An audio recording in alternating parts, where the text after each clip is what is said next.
Devolution, its definition and aspects. Devolution refers to the delegation of power to lower levels, including regional administrations, from a centralized government. Sandford posited that devolution occurs through conventional laws without amending the country's constitution. Therefore, unitary systems of government, which have decentralized authorities through this policy, are regarded as unitary and not federal systems, since the central administration can remove the powers of the subnational system. Historically, the government has portrayed a likelihood to centralize power.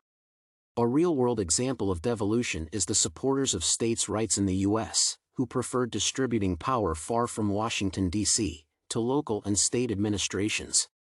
The drift was realized across the globe, with the utmost prominent devolution occurrences happening in the 1980s in France and the late 1990s in the UK.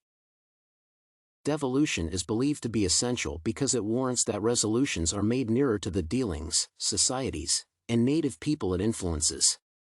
Devolution offers greater flexibility and freedoms locally, such that associations can work further proficiently and successfully to promote public services in place of their regions.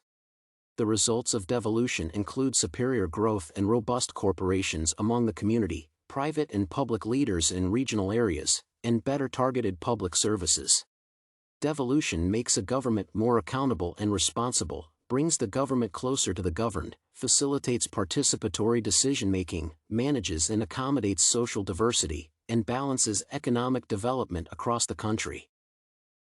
Furthermore, devolution emanates with potential benefits and costs, and it is important to bear them in mind. According to Rodríguez-Pose et al., by having devolved power, an individual can focus on civic policy much better and eventually promote financial performance. Nonetheless, the treatment is that in this search for additional joined-up and directed civic rules, the process can lead to just a different set of technocratic resolutions to what are significantly intensely political complications. Devolution can also create new unaccountable elites, separation, secession, decentralized authoritarianism, compounded marginalization of minorities, inflation of cultural and religious diversities, exclusion, and slowdown of decision-making processes due to rigidity.